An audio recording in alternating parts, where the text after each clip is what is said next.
when we talk about being in Christ, no? So, na-explain ko na sa inyo yung gospel, right? Ano yung starting point ng gospel natin?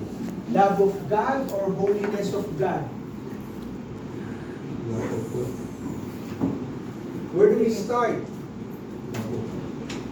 Okay, yeah, it's love of God. Pero, most important is you have to start with the holiness of God. God is holy, right? And because God is holy, you need to love Him, you need to follow His commandments. When we fail to do that, ano tawag doon? We have committed sin. Sin is a failure to obey God. Failure to meet God's standard. That's sin. So what's the punishment for sin? Eternal death. Spiritual death. That is in hell. So what is God's solution? Ano solution of God? He sent Jesus Christ, right? Doon papasok yung love of God.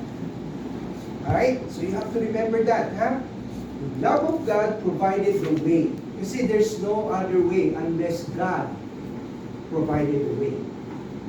Okay? So you can provide the way came Jesus Christ. So what did Jesus do on the cross? Yeah, He died for our sins. He paid for our sins. Then, what's the other part na ginawa ni Jesus Christ? He gave us His righteousness. And yun yung pag-uusapan natin today. Alright? Okay, so, please na kung waras, no? Masa tayo na ba? 9 na. 9 na agad. Grabe. Barry will end here by 10:30. Oh, joke lang. So, justification, this is a legal term. Ano nga pala ibig sabihin ulit ng justification? Anybody remember? It's a legal term means to be right with God. Okay? Justify means you are right with God. Kasi nga, you have a sin eh. You're not right with God. Okay? You are not reconciled with God. The gospel is a message of reconciliation because you have a problem. Right? The problem is you are not right with God. You need to be justified. Okay? How can we be justified? It's by faith. Yung faith, pinag-usapan natin yan. Remember, our second lesson, we talked about faith, right? Anybody remember the 3 components of faith? Hindi natin naman ito. Content. Ano yung 3 components ng faith? Content. There has to be... Content. Yes! Content. Will. And Will. will. And then... Object. Object. Bigyan ng jacket yan. Yan. Okay. See? Yung faith, it's not just believe. Ha? Believe, yes, it's important. That's content.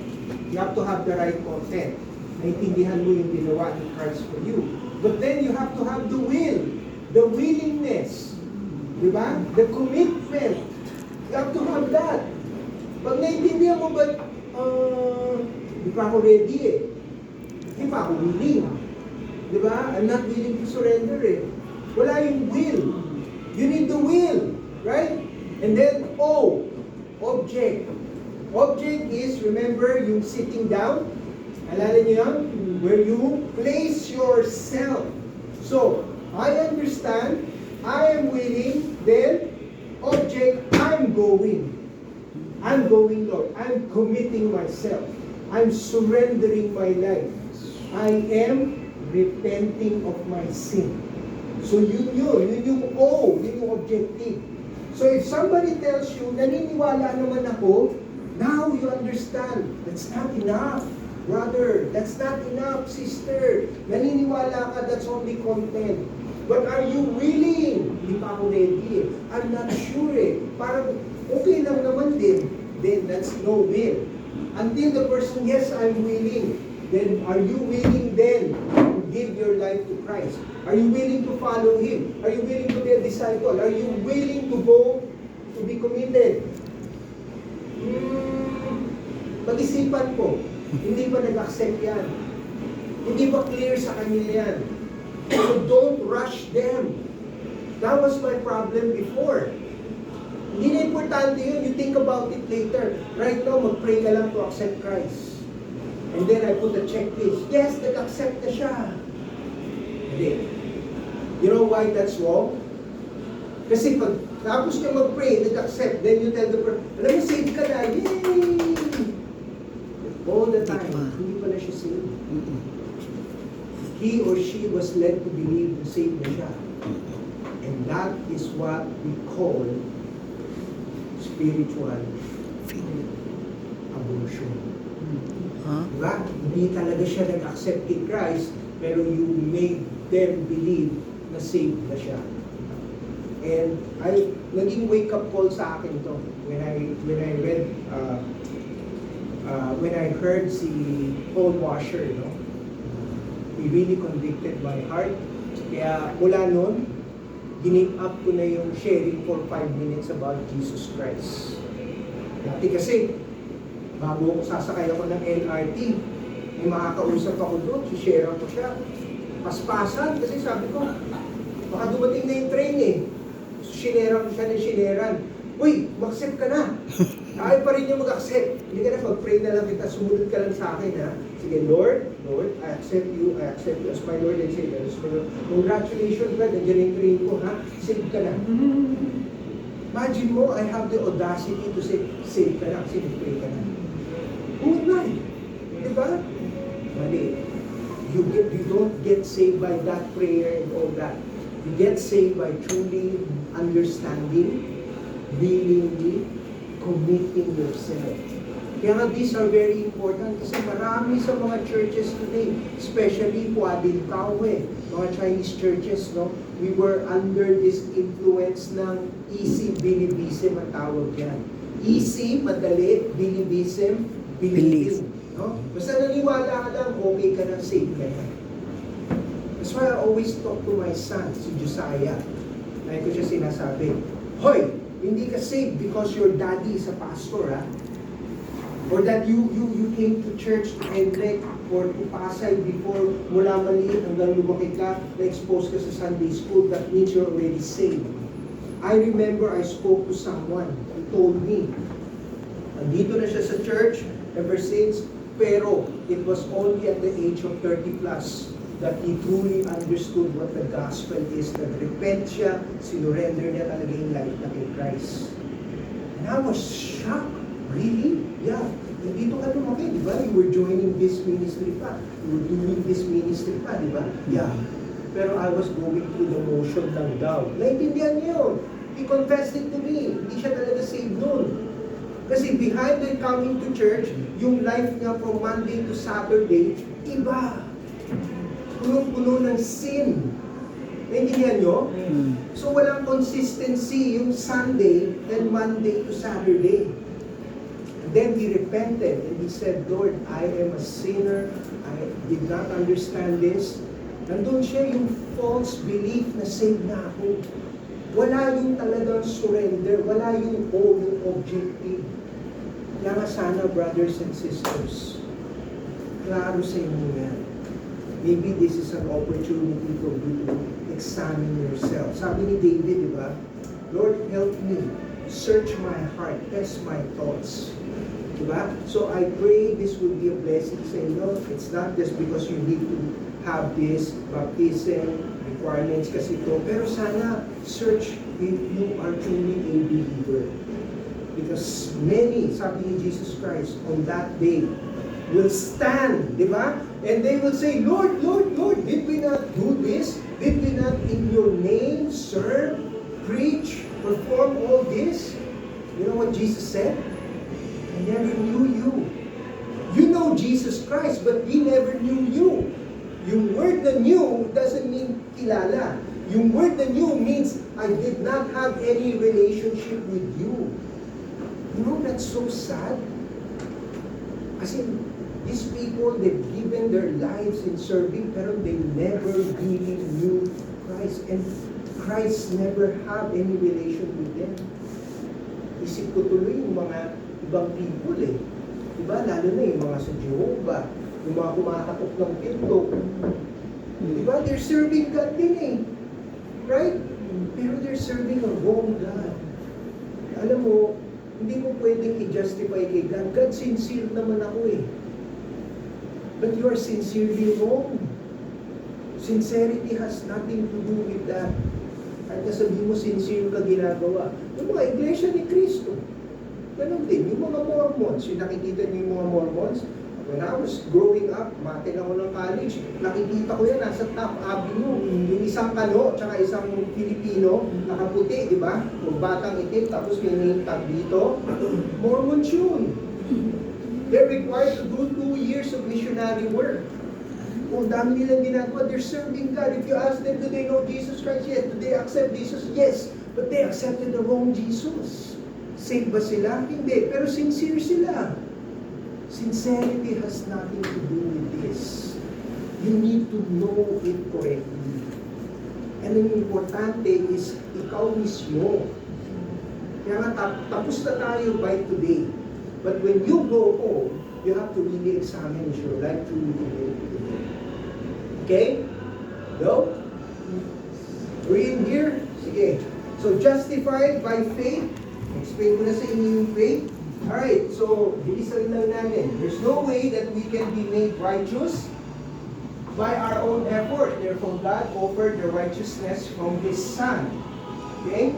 Ito yung pinag-usapan natin to. Sabi ni Jesus Christ, unless your righteousness exceeds that of the scribes and Pharisees, you will never enter the kingdom of heaven. Please remember this. Ito yung verse na nagsasabi na pag wala na akong sin, pwede na ba akong pumasok ng heaven? Hindi. Kasi hindi ka pa righteous eh. Wala ka lang sin. Wala naman akong sin eh. Pero yung na dalawa nga kailangan. Wala kang sin at saka righteous ka. But if wala kang sin, justified lang yon. Pero hindi ka pa righteous. Yes? Yes. Right. So this righteousness has been manifested apart from the law, meaning it's not by our own effort. This righteousness is from God. You see? This is a righteousness of God through faith in Jesus Christ. Bakit si Jesus Christ? I mentioned this, that Jesus lived the perfect life. Okay?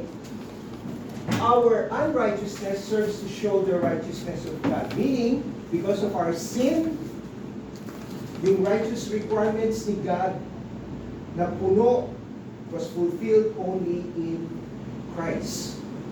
Okay.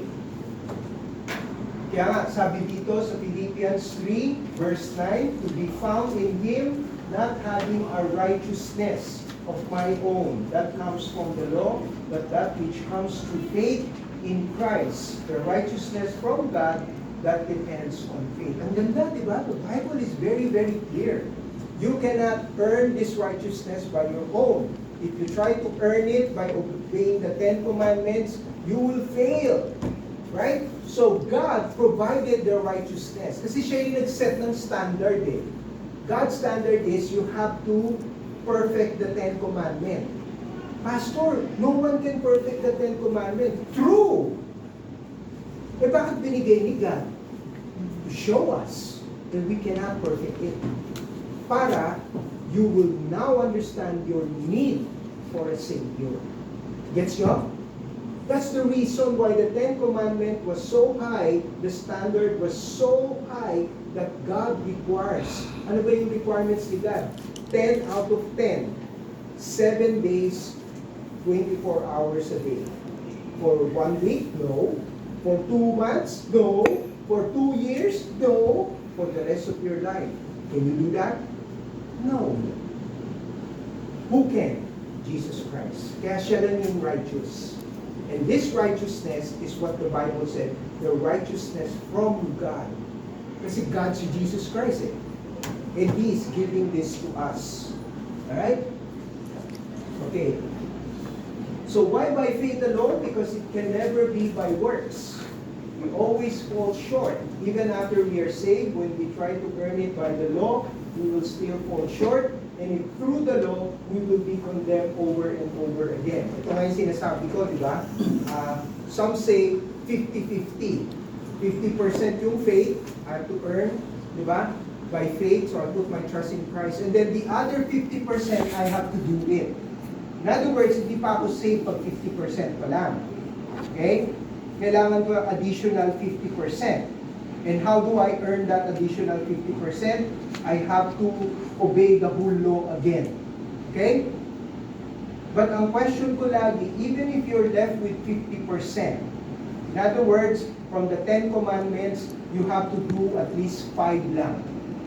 5 ng 10 commandments. So, pili ka na kung ano yung gusto mo doon sa 5. Now, kaya mo ba, can you obey the 5 remaining commandments 7 days, 24 hours a day for the rest of your life? Kaya? O, babaan mo.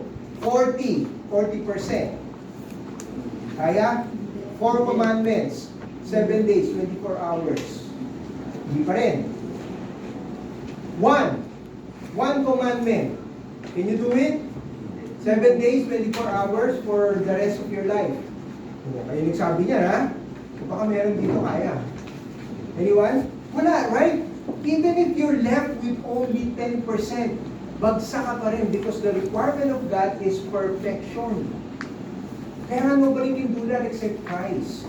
And the reason God gave it to us so that you will see your need for Christ. Naintindihan nyo na? So pag may kausap kang Roman Catholic or anybody and he will tell you, yeah, faith is important, but you also have to have work. Diba? And sometimes I have mga members natin, no? Hindi nila alam paano sagutin yun. They don't know how to answer that, diba? Oo nga naman, diba? Pagka nag-accept ka kay Christ, kailangan mo mag-work. Yeah, diba? Kasi Christian naman tayo, kailangan din natin mag-support. Tama ka. Yes. Hindi nila naintindihan. Kasi pinag-uusapan, salvation. Talking about salvation, how can you enter heaven? 50-50 ba? No. 100% si God. 100% si Christ lahat. Okay? But of course, when you're saved, you give your life pa rin. Why? Because that's our result. That's our attitude.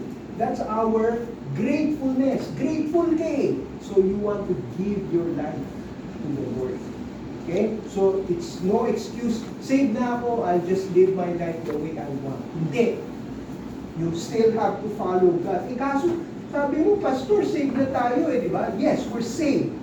But, ano yung response natin? You have to give your life to the Lord. Eh paano kung hindi ko ginawa yun? What if I didn't give my life?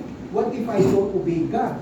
Diba? Inaccept ko si Christ. Then, the next question is, baka hindi ka truly saved? Because if you're truly saved, the automatic response will be this one. Pag hindi ka saved, hindi mo naintindihan. Either of the two lang eh. Hindi ka saved or hindi mo naintindihan. Do you understand? So pag may nag-question sa inyo, may nagtanong sa inyo, you have to know this. And you know, kailangan nyo yun. Kasi marami kayong makakasama, marami kayong makikita. And if you truly obey the Lord's command, you want to reach out to them. And I'm giving you a tool so you can know how to respond to their questions. Tatanungin ka nila, lalo na today, ako nga, yung mga pinsan ko, they're very hardcore Catholic. And they keep telling me, Christian, Catholic, parehas lang yan. And how do you say, okay, tahimik ka na lang, walk away na. Hindi. That's your opportunity to share. They're not the same. Paano? Kasi meron na kayong ribulto. Wala kayong ribulto. Kami may mga idols. So, ngayon, no, that's the superstition. The deep is very different. And it boils down to this. Yung issue ng faith. Yung issue ng justification. Yung issue ng righteousness. Pero because you don't know this, ayaw mo makipag-usap lang. But now that you know, you have the opportunity to explain. Okay? Alright, so tuloy natin ha. So this comes by faith. So ito yung imputed righteousness. Imputed means nilagay. This is another legal term. No? Alam mo, ang Bible, marami siyang legal term. No? So imputed, it is something placed, inilagay. Okay? let me go through this. Explain ko na to last time, no? So ito tayo, believer. Okay? Sa cross, remember this, always, taon-taon sineselebrate natin yung Good Friday, di ba? So every time, this time, when you think of the Good Friday, think of this. Ang tawag dito is double imputation. Okay? Double imputation. In fact, yeah, good. Take a picture of this. Pag may kilala kang Catholic or anybody, share mo siya, you can use this. If you know this by heart, naku, sabihin ko sa inyo, you can share the gospel properly.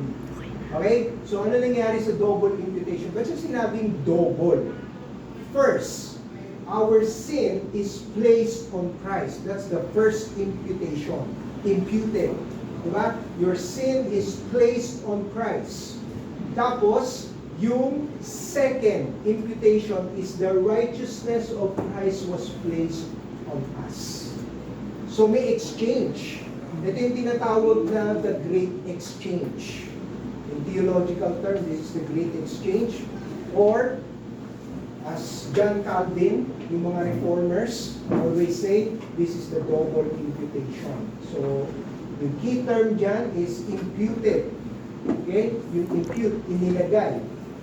So, what happened here is that wala ka ng sin.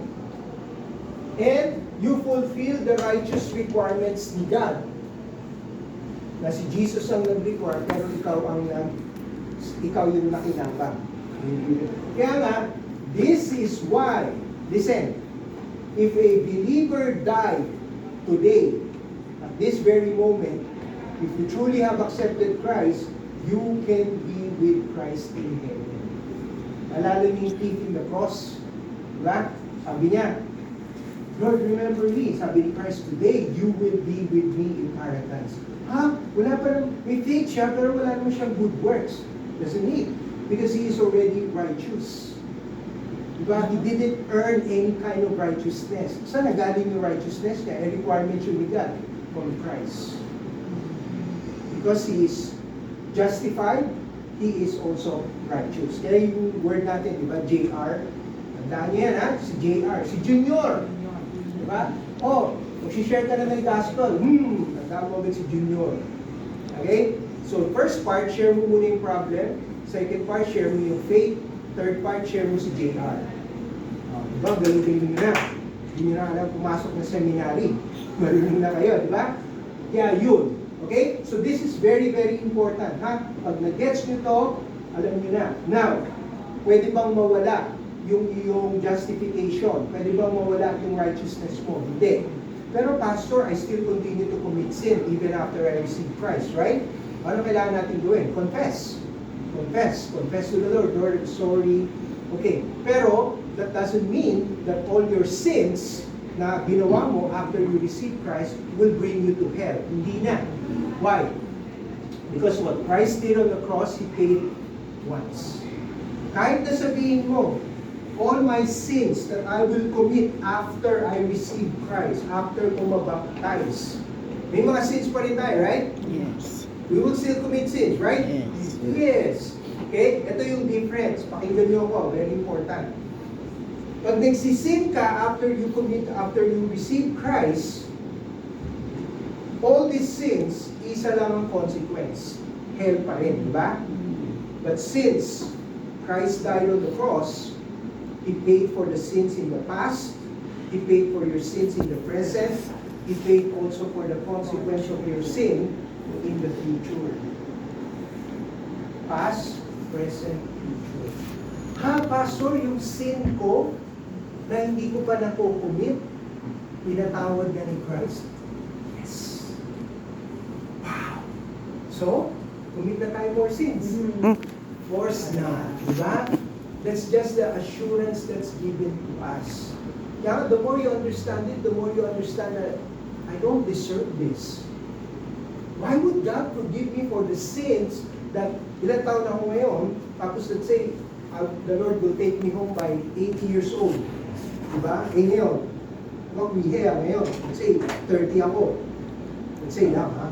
Diba? 80, that's 50 more years. Pinatawad na ni God lahat yun? Yes. Hindi, kaya nga, it's like this. If you are truly saved, mag-iingat ka eh. Of course, magsisin ka pa rin. Pero yung difference mo versus sa unbeliever is this. Listen. Ang unbeliever, pag nagsisin siya, natural. Yung conscience niya nandiyan dyan. Ino-urge ang conscience. Pero kasi kung conscience lang, walang Holy Spirit, yung conscience, nasusuppress mo yan eh. Right? Ang isang magnanakaw, initially, pag nagnakaw siya, nakukonsensya siya. Pero pag nasanay na siya magnakaw, eventually, nasusuppress mo yung konsensya niya.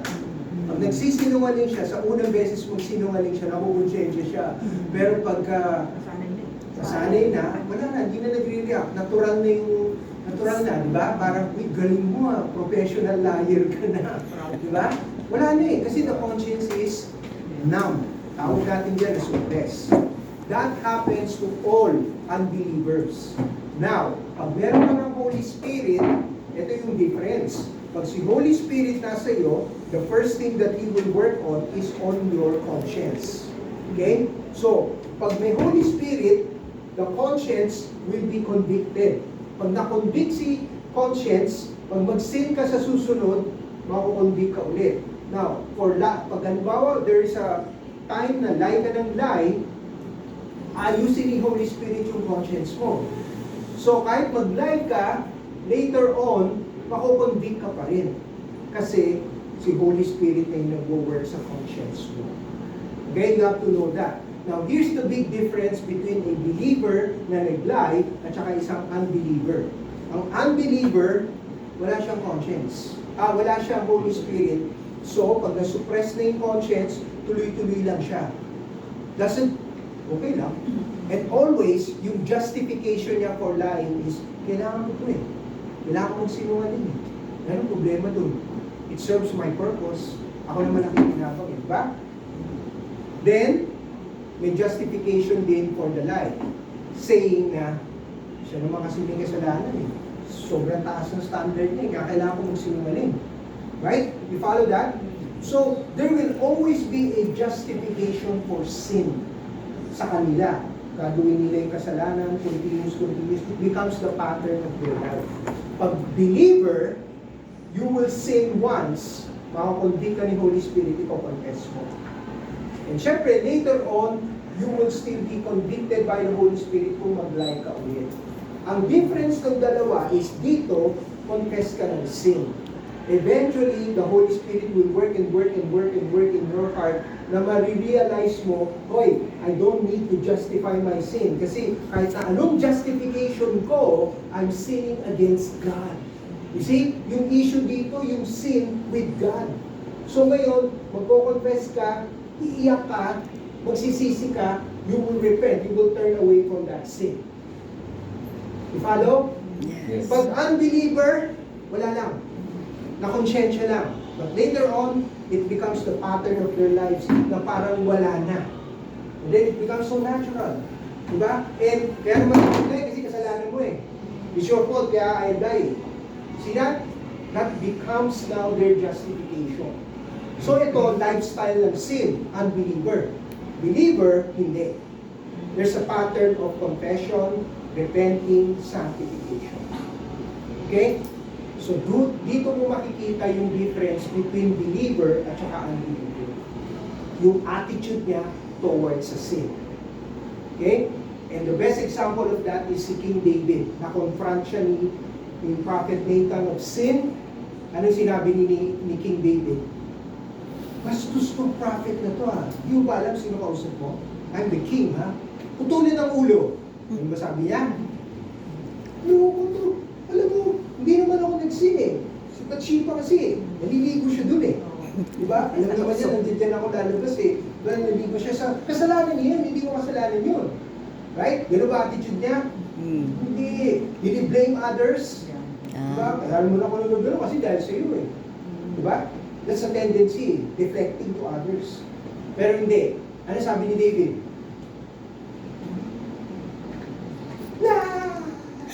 Umiyak siya. Diba? He wailed. You know what the Bible said? He was wailing. Yak siya. Kasi understood. Yung Holy Spirit, tinundik ng emotions niya. He repented, he was sorry for his sin. And then sabi niya, that is the prayer that you should all have. Lord, to you and you alone have I sinned. All sin is a sin against God. Yung pwedeng sabihin, nag-sin lang naman ako sa Kanya. Nag-sin lang naman ako sa Kanya eh. Hindi, sin against God, sin against that person. All sin is a sin against God. Understand? Yes. So nag-repent si David. He repented of his sin. You know what happened? He was set free. You know, believe it or not, pero when we repent, it is actually more relief sa atin. Yes. Because you don't have to carry the burden of that sin. Yes. For believers to for unbelievers, natural lang sa kanila yun. But for believer, meron ka na yung new nature eh. So hindi ka na magpupili sa kasalanan. Yung pattern ng life mo, nagsisin ka pa rin, pero hindi na yun yung lifestyle mo. Nagbabago ka na pa konti-konti. Diba? Pero pag yung life mo walang pinagbago, tuloy-tuloy pa rin yung lifestyle mo ng sin, big question mark yun. Did you really truly believe Christ? Did you understand? Ito, meron pa nagsabi sa akin one time, may pastor, Christian A daw siya. What? Christian A yun, Anthony? Hindi. Christian A, receive Christ lang. Hindi ako Christian B. Ano Christian B?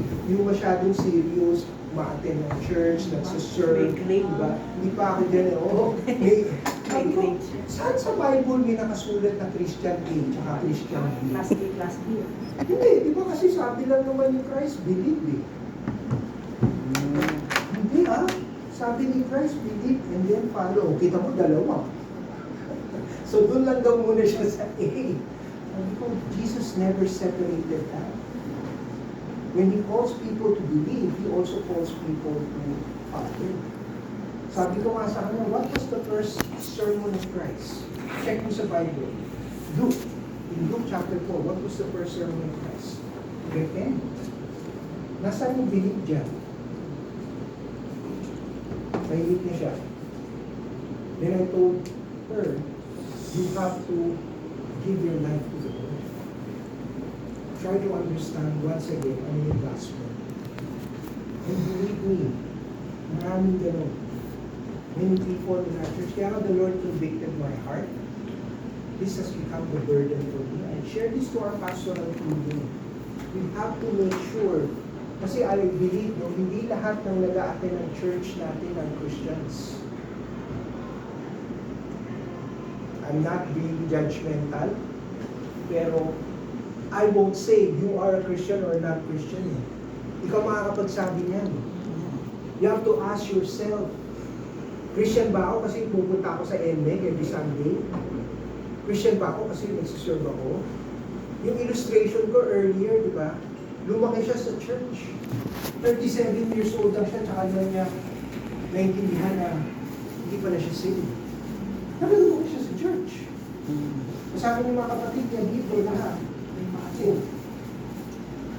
doesn't guarantee. Minsan nagiging comfort zone mo yun eh.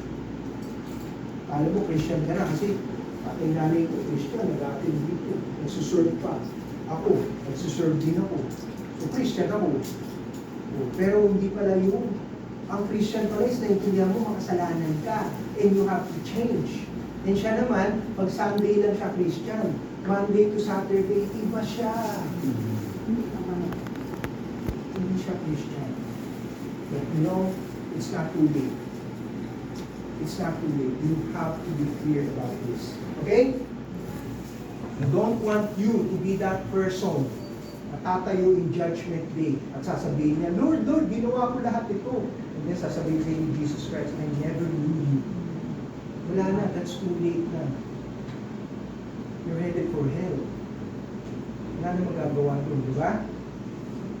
Okay, what does to be righteous means? To be right in your behavior, justified, diba? Characterized by standard of morality, justice, virtue, or uprightness.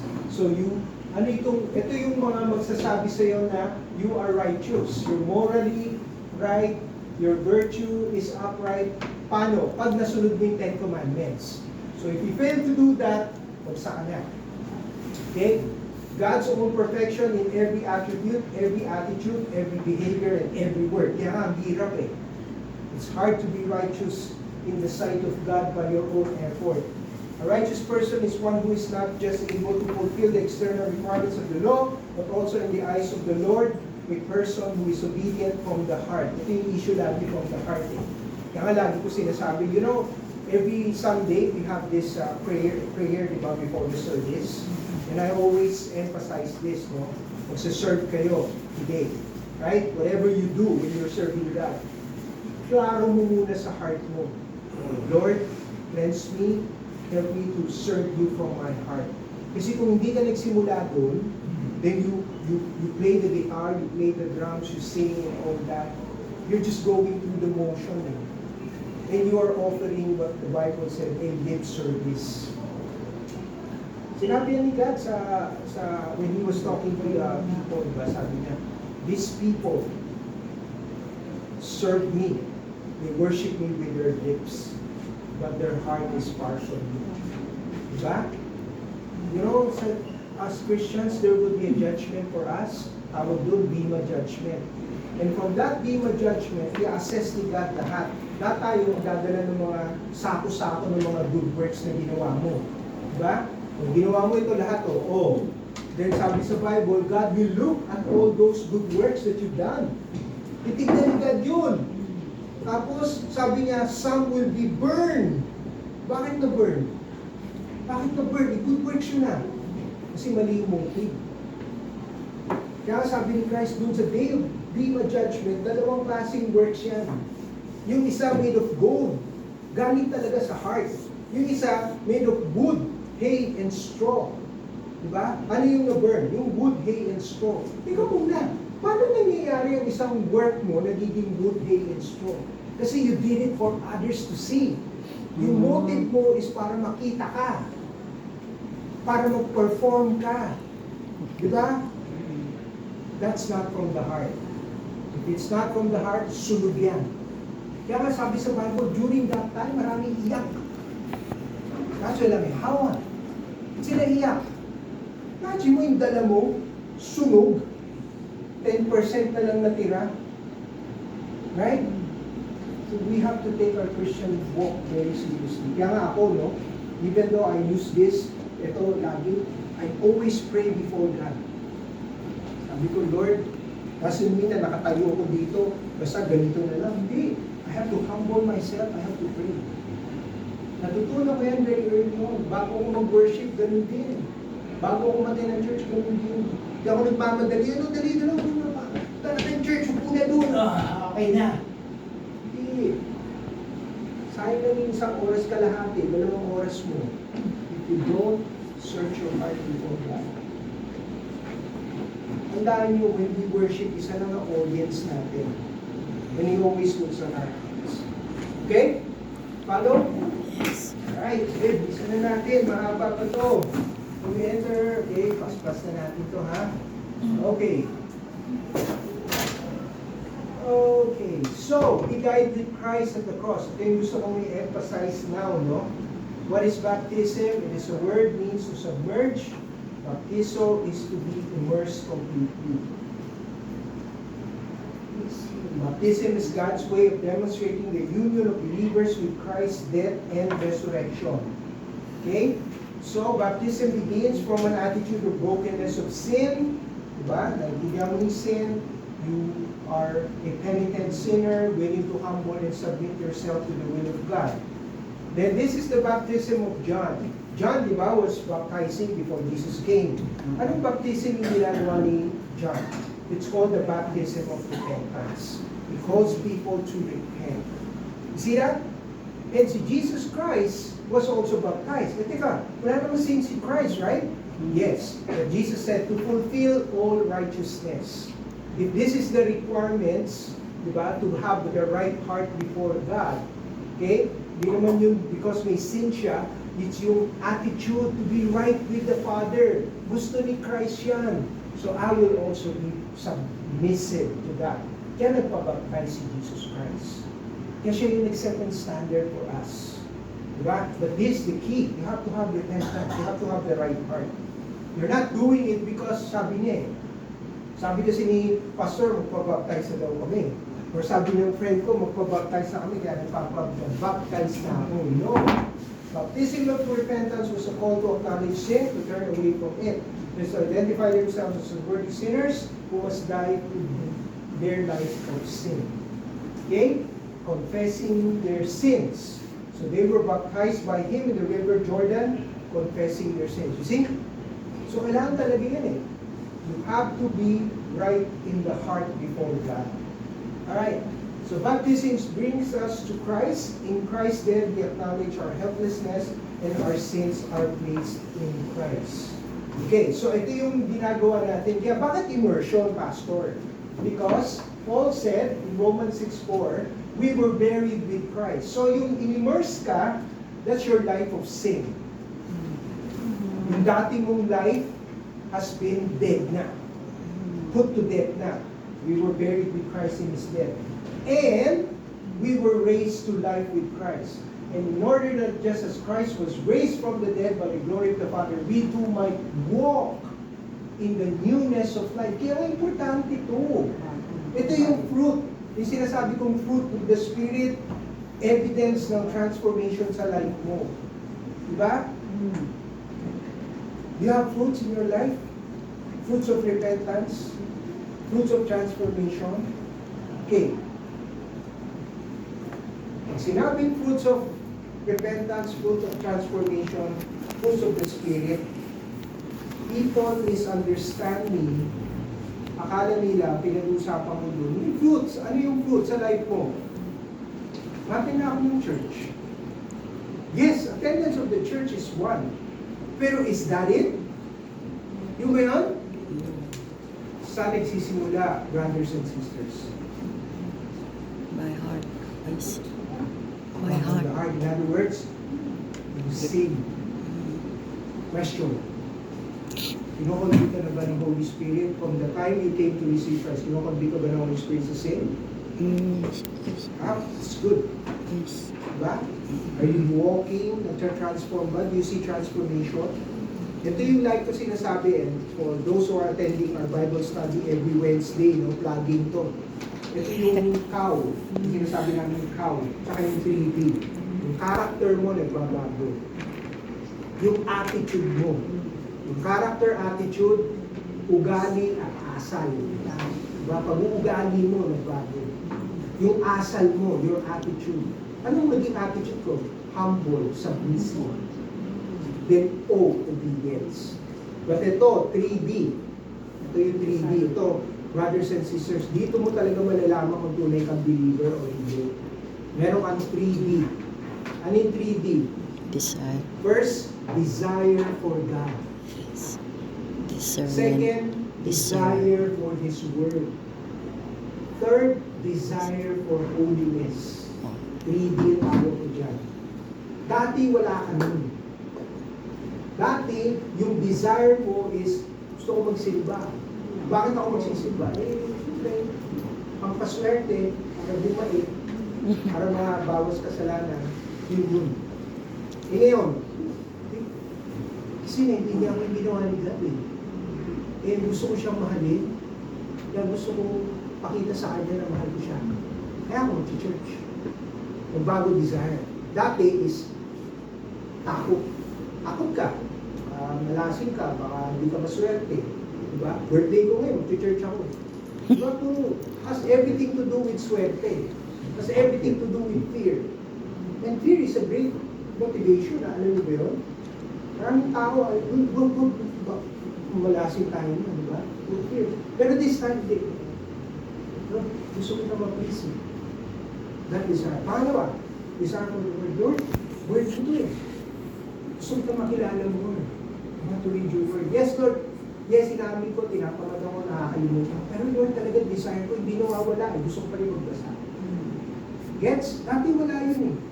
You know when I came to Christ, I heard it one time lang, sabi sa akin ng counselor ko, you have to read the Bible. And at that time, I was studying in Hope Christian High School. Pero I live in the province kasi Olonga po, Zambales. Pag uwi ko doon, wala nang Sunday school, wala nang church. You know what? I grabbed the Bible and I don't know. Araw-araw binabasa ko siya. No one was monitoring me. Wala naman nagsasabi, basa ko na. Wala. But I was reading the Bible. Tinapos ko siya. Ako lang mag-isa. I was 13 years old at that time. Bible study. Ako lang talaga. There's this voracious appetite for the Word. Saan galing yun? That's the desire for the Word. And then desire for holiness. You want to live your life. Lord, sorry, nagsing ako kasi Hindi, Lord, siya naman kasi nauna pero it's nothing. I sin against you so much. You see that? Yung desire nandun. You have that desire? Yes. You have to have that desire. To know that you are a true believer in Christ. Okay? Sige, bilisan na natin. Morsi ba? Alright, so the picture of baptism is a picture of immersion with Christ. When we are baptized, we make a public pronouncement that we are joining Christ to live in the newness of Christ. It is no longer I who live, sabi ni Paul, di ba? But Christ who lives in me. The life I now live in the flesh, I live by faith in the Son of God who loved me and gave himself for me. Guys, there's no longer the self. There's no longer the self. You're now living for God. Okay? Having been buried with Him in baptism, in which you were also raised with Him through faith in the power working of God who raised Him from the dead. So yung former life mo, yung former Anthony, yung former you, wala na yun. There's now a new you in Christ. You know? Baptism is a symbol of Christ's death and resurrection. It is a gospel declaration that we died with Christ and live a new life in Christ. Okay? So that's why the command is baptize them in the name of the Father and of the Son and of the Holy Ghost, teaching them to observe all things whatsoever I have commanded you. Kaya nga, this is so important. If you understand the gospel, you understand the purpose of baptism. This is why kasama ito sa Great Commission. Hindi lang para mag-baptize ka. Hindi yun. It's really to declare, to tell people ano yung essence ng baptism. Why they are being baptized. For what purpose. Yung baptism natin, it is a public declaration. We are already in Christ. We want to live in Christ. Alam niyo noon, whenever in Acts chapter 2, after those people said, what should we do? Then sabi ni Peter, di ba? Sa Pentecost, sabi niya, believe in Christ and be baptized. So, bakit kailangan mo baptize? Kasi you know what? If they were baptized, it's a public declaration that they are associated with Christ. And at that time, maraming ayaw magpabaptize. They don't want to be associated with Christ. Diba? But these people na convict talaga, naintindihan nila yung sin, they want to surrender, nagpabaptize sila. That's why they were under persecution. That's what it means. You are making a public declaration and that in essence, para sa iyo, sinasabi mo, you're saying to the Lord, Lord, I am yours. My life is yours. Okay? Any questions so far? Okay, mabilis lang to ha. Tapos na tayo. Meron tayong vision. Ito yung vision ng church natin. Okay? It's a biblical direction the church is called to fulfill. Ito yung vision natin coming from our Great Commission order. To see an authentic Christ-like community of committed disciple makers. We're called to be disciples, followers of Christ, and we are called to make disciples. Right? Okay. Bakit Christ-like? Kasi yun naman yung purpose eh. Look at this. Sabi ni Christ, ni Paul dito, no? For those God foreknew, He also predestined to be conformed to the image of His Son. No? So that you would be firstborn, He would be the firstborn. Meaning to say, ang gusto ni Christ for all of us is to be conformed to the likeness of Christ. Ito yung mission ng church natin. To equip and nurture Christ followers in the Word. Kaya I highly recommend, we're going through a series of the attributes of God. No? June 27, next week, i-announce po yan, there will be a registration. Please join us. Kasi you cannot grow by faith by just praying lang. You grow by faith by knowing the Word of God, knowing God, no? So, this is part of our discipleship ministry to develop and model life transformation. We call people for accountability. We ask them to join a small group. We ask them to be honest in their small group. And then to inspire and develop passion for evangelism and discipleship. And this is the end goal. May nakausap akong isang small group. Sabi ko, how long have you been in the small group? 20 plus years na sila. Really? Wow! So, ilan kayo? 7? Dati 10. Ngayon 7. Minsan 5. For 20 years? Ano ginagawa nyo? Wala lang. Nag-small group lang. You can't do that. You're not fulfilling this. Ang end goal nyo lang is what? Head knowledge? Your end goal is to make disciples. Yeah, this is a passion that me and Reverend Jason and also Reverend Parkin, when he came on board, the reason that he was on board because he really believed in discipleship. Ang goal natin is to make disciples and teach them to make disciples. Kaya yesterday I was with one of our small group, si Sister Teresa. Diba? Nasa bahay kami ng kapatid ni Sister Teresa.